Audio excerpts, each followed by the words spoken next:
पुष्यभूति वंश अर्थात वर्धन वंश के बारे में।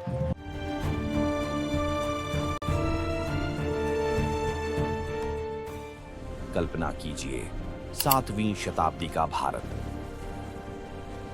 गुप्त साम्राज्य का तेज मध्यम पड़ चुका है। उत्तर भारत अनेक शक्तियों में बंटा हुआ है। कहीं षड्यंत्र, कहीं प्रतिशोध, तो कहीं धर्म और संस्कृति की नई लहर उठ रही है।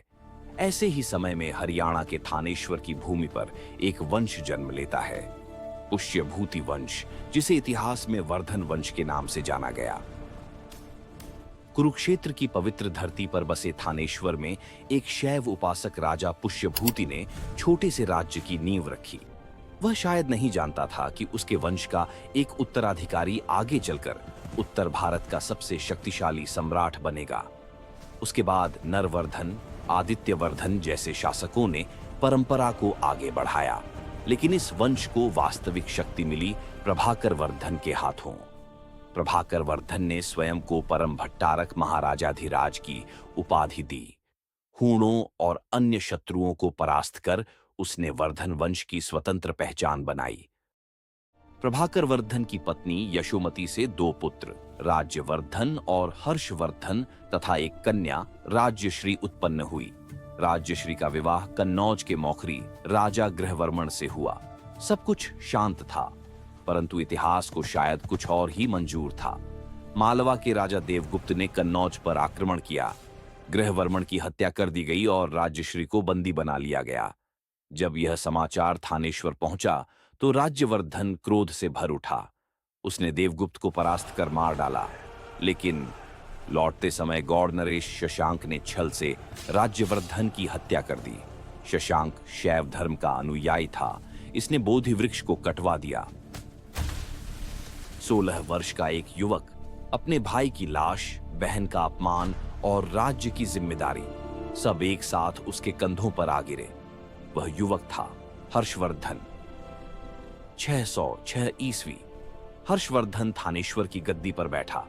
उसने पहले अपनी बहन राज्यश्री को विंध्य के जंगलों से खोज निकाला, फिर कन्नौज पर अधिकार कर उसे अपनी राजधानी बनाया। कन्नौज अब उत्तर भारत की नई शक्ति का केंद्र बन गया।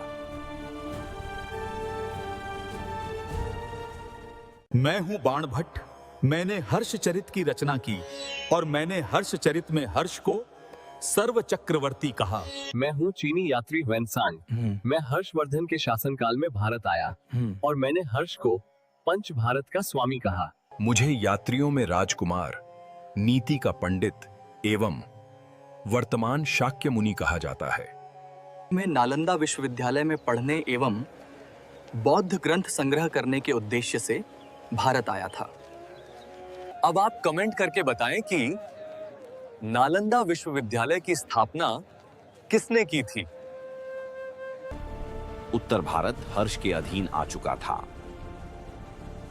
लेकिन दक्षिण में चालुक्य सम्राट पुलकेशिन द्वितीय उसकी शक्ति को चुनौती दे रहा था।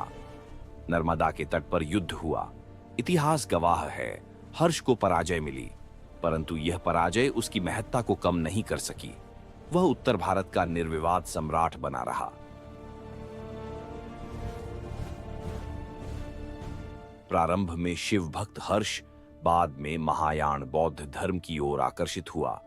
ह्वेनसांग के प्रभाव से उसने बौद्ध धर्म को संरक्षण दिया, पर सभी धर्मों को समान सम्मान दिया। 643 ईस्वी मेन कन्नौज में भव्य धर्म सभा आयोजित की गई, जिसकी अध्यक्षता स्वयं ह्वेनसांग ने की। प्रसिद्ध इतिहासकार डॉक्टर राधा मुकुंद मुखर्जी ने इस सभा को धर्मों का महासम्मेलन कहा।